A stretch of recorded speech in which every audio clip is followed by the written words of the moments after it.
think I have the hardest day today because I'm standing in front of you and your lunch, right? So that's the hardest part for the day. So as the lady described about me, I wear multiple hats. Till about a year and a half, I was working for leading corporate. I was member on the board of telecom for British Telecom, member of the board of directors for India, and also leading global marketing for them in London. Today I have my own startup. We are working on technology and integration with marketing. I am also advisor to a couple of startups and also advisor to a very interesting area, which is CXnet, which you just saw. So I don't know where we are. Okay. So how many of you here are technologists? That's all? In a full room full of people in Bangalore, I find only 3 technologists. This is surprising. How many of you are responsible for or working towards delivering customer experience? There are many, many more people. Quite interesting. But I found that those people who said they were technologists did not raise their hands when I asked them who were responsible for delivering CX. And that's the gap. That's exactly the gap, right? How many of you here are working for or have plans to launch a DtoC business? Good. I see a fair number. That's fantastic to see.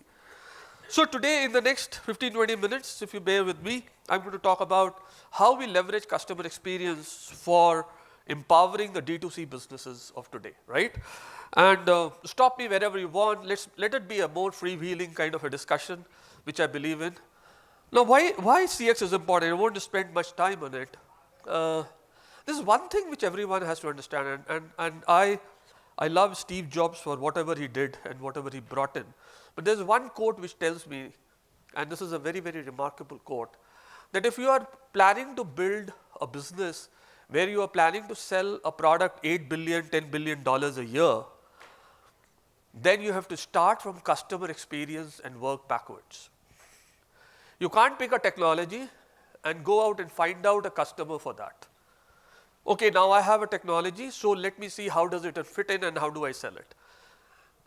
Not a very savory statement here for some of the technologies, but that's a fact. And that is where some of the technologies fail, because they have never conceived how customers will perceive about that technology, and that's the most important factor when you look at it. So over the next 20 minutes or so, I'll first talk about what's happening in the CX world and what role technology is going to play in delivering a superior CX for your customers, right? So as I said, CX, one of the basic thing is it provides you the competitive advantage which no other things can do. In the today's world, which is a very, very busy world, especially in the DtoC environment, it's busier than you can think of. So you're swiping your Instagram, suddenly you saw a new mascara and you just click, went there, bought it.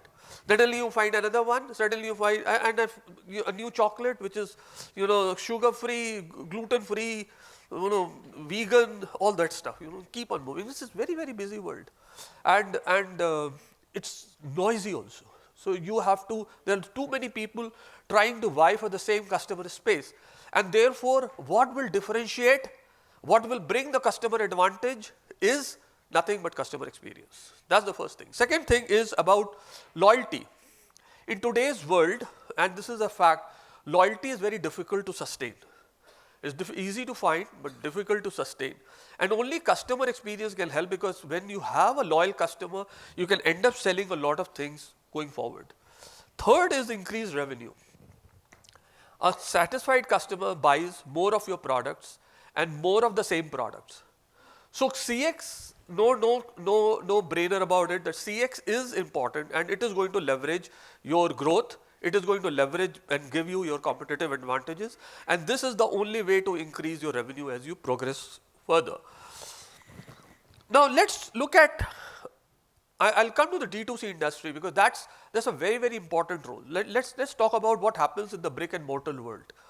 You go to a shopping mall, you decide I'm going today, I want to buy something. You go to a shopping mall, you look at various brands, you compare with them, then you decide, you discuss with the family, then you took a purchase. The whole day the whole process may take, if not less, but couple of hours, if I'm not wrong, right? And this is how the process happens. So there is a classic thing of what we call as awareness, interest, desire, and that leads to purchase, then post-purchase, and then advocacy or loyalty. That is a normal. When you go and buy a refrigerator or television or a car, this is how it happens, right? Am I correct? And sometimes this whole process can go on for few days, maybe months, when you are buying a house, for example, or buying a car, for example. But let's look at the DtoC world and what's happening there.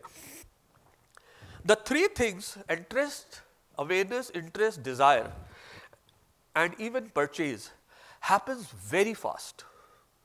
The time is very, very low. So you have a touch point. The touch point can be your social media. The touch point can be a QR code which has come on your phone. The touch point can be where you go and you see some place, some kiosk, and from there you are guided to. A lot of DtoC companies are now having kiosks, right? That's the model they are building. Mama Earth is one of them, which is then. I saw a very famous chocolate brand, Ditch the Guilt, from Coorg. Right? It's very close to to this place. They are one of the leading chocolate guys selling purely on DtoC. Now, when you buy such products, the time taken is very small. So you have a touch point where you go from that touch point to a place where you are engaging. So what happens? On your Instagram, you swiped, clicked, you reach to either a payment page or to a website or to a comparison page or somewhere where you are engaged with there for a moment, and then you take a purchase decision immediately, and then you leave exit, then check out, right? I'll go to the other part later. But these three things happen in a touch of a button and very, very short. Therefore, what you have to do is you have to sustain the customer's interest really for that short period of 5 minutes in which this purchase will happen, and also ensure that there is no distraction. Now think about it, your website is not working. So I saw the ad on Instagram, I clicked it, but the website is not working, or the checkout process has an issue, or I am not able to find the product which was advertised on the Instagram or any other social place or your QR code. And these are the big red flags. And therefore what will happen is the customer will abandon. Today the rate of abandonment of a DtoC purchase is as high as 57% in US. That's the rate. 57% of people, more than half of the people abandon purchase because of some glitch in the cycle. That glitch could be because of anything, and we will come to that. That is where the technology will come into picture. But that glitch could be anything. It could be website, it could be checkout, it could be card not working, it could be anything. But it is there. And imagine more than half of the customers you are losing because of this. And think of the other side, DtoC market in India is poised to become $1 billion. $1 billion worth of DtoC market by 2025, of which almost 46% to 43% is fashion. And there are a lot of people here I can see who I'm sure are buying fashion products from DtoC, right? Am I correct? Are you buying it from DtoC? A lot of them. And there is so much competition there. The same brand is available from multiple sellers, same brand. Forget about different brands of the same shirt you are going to buy, but the same brand of shirt is available from different sellers on the same platform. So the challenge is, how do you retain the interest and ensure that the person who has come to your website or to your landing page from wherever ends up buying and doesn't abandon. And if you are not delivering a superior experience, he will abandon. Now then comes the next part, which is you have to deliver. Now delivery in most cases will be a combination of online plus offline. Now, how do you handle that piece? That is also a very, very critical thing, and I will talk about it in the next part. And then comes post-purchase, which is again a combination of online plus offline. And how do you manage that part? We will talk about in the next slide. So see, what is happening is your decision making and purchase is 100% online, which means you can leverage all your technologies to ensure that the decision making and purchase happen, the customer journey happens the way you want. Second is delivery. A lot of it is online plus offline. Tell me how many times you have bought a good product, but it was delivered either late or not delivered at all or delivered in a shabby condition. Am I correct? And what has been your customer experience? Probably very bad. You would not have bought it next time. Now here, how do you integrate a third party technology of delivery? Because a lot of people are using third party providers. A DtoC, you can't be a logistics guy and selling everything, shipping everything to every place in this country, right? So you need to deliver through a third party. How do you deliver through a third party and integrate his systems into your system so that it's a seamless experience for your customer? Because customer is not going to blame the delivery partner, customer is going to blame you. For him, the experience is provided by you. So that's a very, very important thing, and how you integrate online versus offline. So you have seen a lot of things happening. You see, okay, your order is received, it is being shipped, it is being delivered, you will receive in 2-3 hours. You get constant updates, right? You can track the delivery mechanism. Now that is one way of telling the customers that yes, something is happening. Even if from one step to the other step it may take 2 days, but you say, yeah, something is coming, my product is likely to come. Right? So that is a very, very important thing. Now in order to provide that updates, you have to have real time updates from the logistics provider. So you have to integrate third party technologies into your own system. So remember, that's another big challenge. Integrating third party technology is not an easy job, right? You are on a different system, he is on a different system, and so on and so forth. Next is post purchase. Post purchase engagement is again a very, very important thing. And in India, the statistic shows that the customers who are buying from DtoC platform, a whopping 40% of them are not happy in post purchase. And that is either due to poor product or due to poor process, that is delivery, or due to poor after sales service or whatever you need. And that is a problem area. And you have to solve things at all levels. Now you may not, there are companies which take pride in to be 100% DtoC or 100% online or 100% web. Now sometimes you are frustrated, you want to talk to someone on a call, you don't have their customer care number, because everything is happening on a chatbot. Chatbot has 5 questions. It has been fed with 5, 6, 7, 8, 10 questions.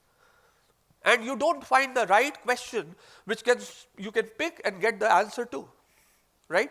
There's a problem. Somebody said it's very easy. Today you're not banking, right? Your banking is not, I heard the Salesforce guy who was talking about, yes, banking is all automated now. You don't need to really reach out to your banker. But trust me one thing, in US the trend is becoming fast. Voice is at premium. Do you know how difficult it is to reach a phone banker through the maze of IVR? Do you know why this is happening? They don't bother about customer experience. It's cost. Nothing else but cost. Remember, tomorrow your HDFC is not least bothered, and I'm ready to say it in front of HDFC guy. They're not bothered about the customer experience. They're doing this only to save money, because getting there a trained human voice is expensive. So in US what they have come up with, that if you dial a voice, you pay a little extra for that. So voice is premium there. Voice is now premium. So they have gone through from that cycle to this cycle. We are still on that cycle. And people still are frustrated. Tell me if I am wrong. Aren't you frustrated at the other side of the phone? You never get to hear press line for a customer service representative. You're just walking through the maze. And that's the problem, and that delivers a poor customer experience. So how do you integrate all this is the most important thing. Therefore, what are the challenges you are facing? The first challenge is data silos. The systems are not talking to each other. Trust me, in order to deliver a good customer experience, you need 3 things: a product, a process, and people. And unfortunately, they are not talking to each other. I'm not talking about people. I'm talking about processes. Processes are not integrated. Ideally, if I'm calling a company, forget about large organization, but a mid-sized organization, they have my number, they will take your number, but only to send you SMSs, to sell. But ideally, if I am calling someone who has my number, he should know exactly what I have purchased, what I am likely to buy, what was the problem in the last time, why did I call last time. He should have a complete detail, but they don't, because the processes are not talking to each other. So there are data silos in the company. That's the first problem. So you need to build integration. The second is personalization. Personalization is a very critical area. Now, some of you, I'm not sure how many of you are selling to countries in Europe and US where there are laws of CCPA, California Customer Protection Act in US, and GDPR in Europe, and in India we have already passed the law DPDP, right? Digital Personal Data Protection Act. Now, most likely after the general elections are over, the data that act will be promulgated and it will become very difficult for people to handle things. There is a very thin line between personalization and privacy. Now, technology allows you to give personalization, but how much of that personalization you are ready to deliver is very important. Now, it is good if someone tells me that you bought something else, last time you bought something and therefore there is a discount or there is a new color of a necktie which you bought last time, I am happy. But if someone gives me more information about, okay, you have X number of money lying in your bank, why don't you do a FD? I get agitated. And this is happening. Someone with those 3 eyes in the bank is doing exactly the same. They send me a message. Why don't you do an auto renewal of your FD? Come on, that's my choice.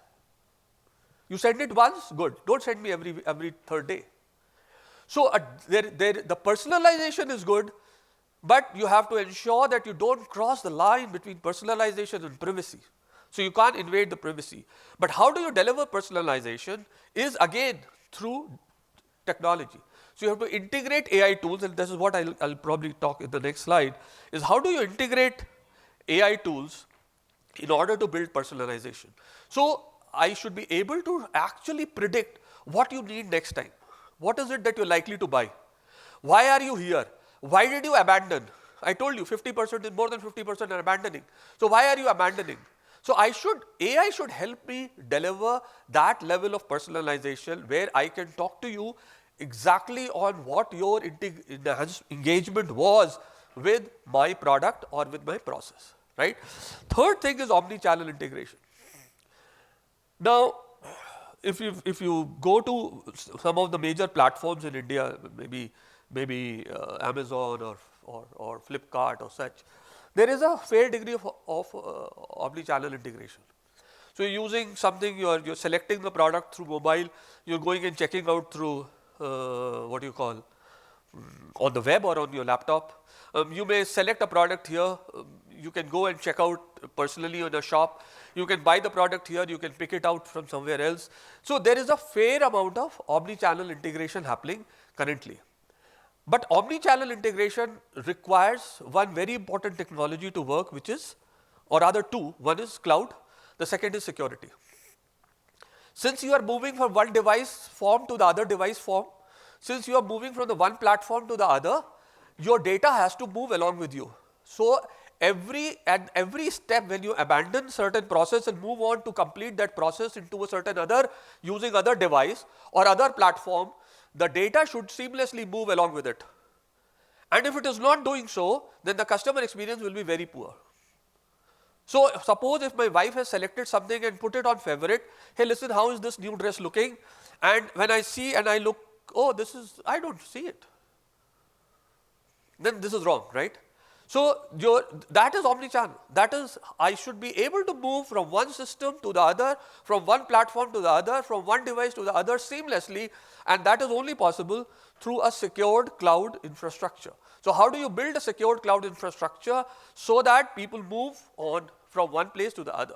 So that is something which is important, and when you are building a DtoC platform, ensure that you are on cloud, because that is the only way you can manage things. Otherwise, if you are in an on-premise environment, you will create so much of complexity that it will create problems for delivering customer experience. And lastly, agility and responsiveness. How agile are your processes? How quick you can respond? I'll give you another very interesting example. Somebody is from Walmart here, I saw. What is the rate of returns? Not RO, returns of the shipment. I have bought a product, I don't like it, I want to return.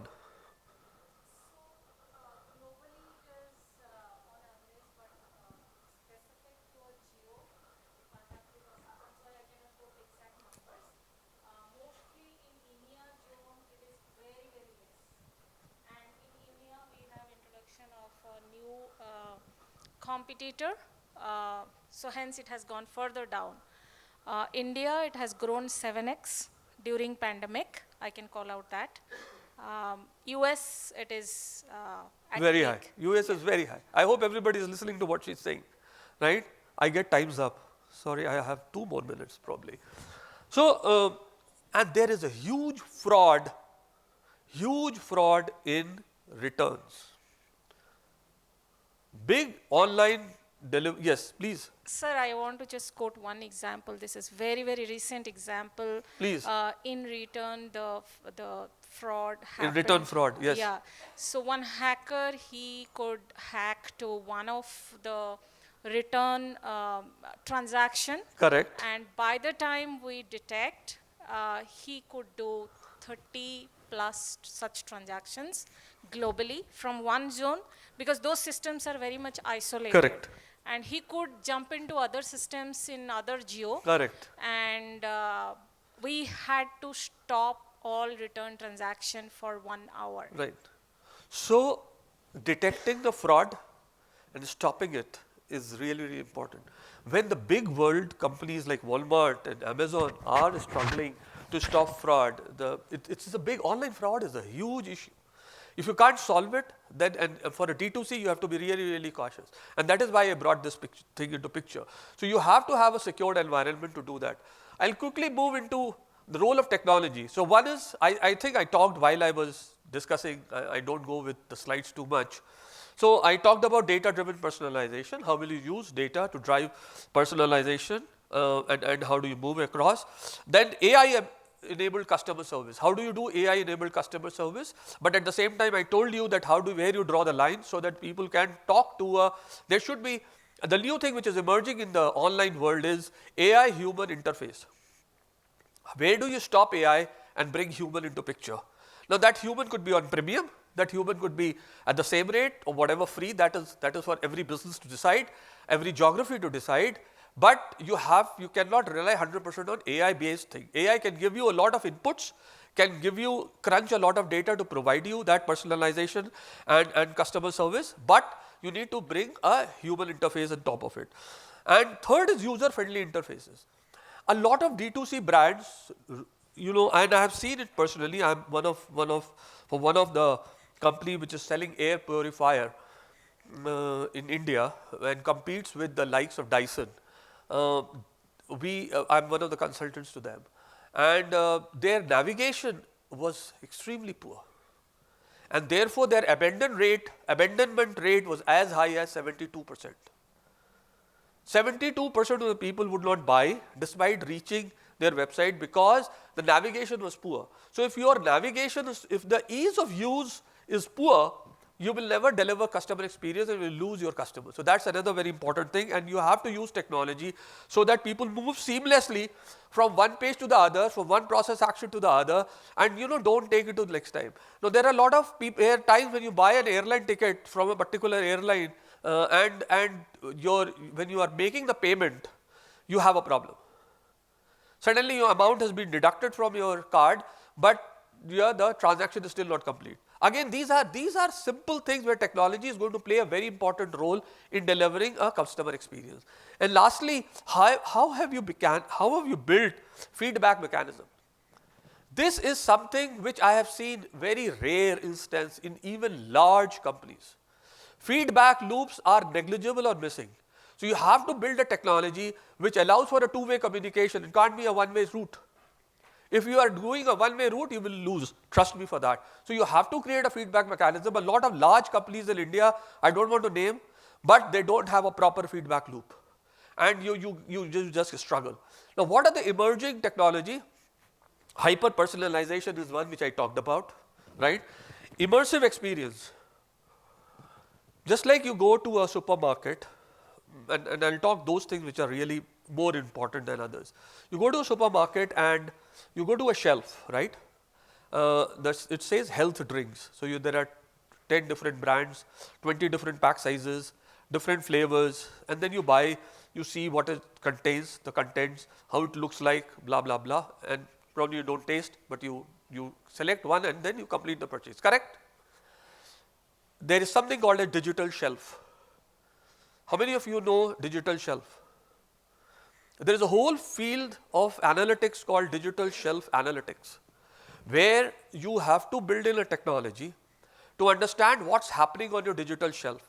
So just like your normal shelf, so when you go to say Flipkart, you see the picture there, then you see multiple pictures, you see dimensions, you see relative images, right? So if you're buying a table, how will it look like in your room? You use some AR kind of a thing to see that. That's a digital shelf. You do comparison. You can immediately do a comparison on digital shelf. If your digital shelf is not proper, the chances that the purchase abandonment will be high are there. Second, if you are not doing analytics on a digital shelf, and here it is here where technology comes into picture, it is here where AI comes into picture. What is the customer doing? What kind of things customer is looking for? You have to ensure that analytics is important. And those analytics, digital shelf analytics, decides about what kind of products you are interested in, what kind of comparisons you are interested in, what features you are interested in. I have seen hundreds of times on large e-commerce players in India where critical features are missing, where certain dimensions are in metric system, others are in British system. Some dimensions are in centimeters, others are in inches. Now it's left to your imagination to decide how big your shelf going to be. No, these are simple things which we are not doing. But the problem is, do I have the technology to understand and grasp at what level the customer is leaving things, at what level the customer is using things, and that digital shelf analytics is extremely important. Now, it can't be alone. I talked about data silos. It has to go back. It has to circle back into your product management. And that is why I said there are three things: product, people, and processes. If all three things are not integrated, you will go ahead. I get a signal that the lunch is getting cold now. So key takeaways, I will skip this, you all know. But I want to talk 2 minutes on this. So what I feel is, and this is quite a important thing, the globally people are feeling is that the next generation, CX is going to drive the business, nothing else. All your technology will fall behind CX. All your technology will leverage CX. So CX is something which will be in the driver's seat. Now that's a question of debate whether the CMO, CTO, CIO, CEO, who's going to be in the driver's seat, that's a question of debate. We can discuss it later. But one thing is for sure, CX is the one which is going to be the forefront. Second, in India today, we do not have a community where the CX practitioners and CX technology providers can come together and have the right kind of discussion and engagement. How do I enhance my digital shelf? How do I ensure that the experience is superior than the last time? How do I measure CX? A lot of people don't know how to measure CX, right? These kinds of questions are there in the minds of CX leaders as well as CX technology providers, because Salesforce also has to understand, or Dell also has to understand, how are you going to deliver this and what technology is required, what kind of integration is required to deliver the customer experience. Therefore, we have built this platform called CXnet, where I am an advisor, and this is basically a community building where we are building people, getting people not only for knowledge sharing but for industry networking, right, in sessions like these. It also gives you a 360-degree view from the customer right to the technology to the supply chain and its integration, right, everything all together. Then it also talks about the new technology areas, and it is a great place for technology providers to showcase how they are helping online businesses and DtoC businesses, or even brick and mortar businesses on delivering CX, right? And of course, this is something which we feel is going to drive most of the businesses and especially the new age businesses where CX will stand right in the front for delivering the superior growth for your company, right? That's all from my side. If you have any questions, we can take it here. If you permit me for 2 minutes, otherwise we'll go out and have questions, right? Any questions? Any comments? Okay, I think the lunch is there, right? Ready? Thank you so much.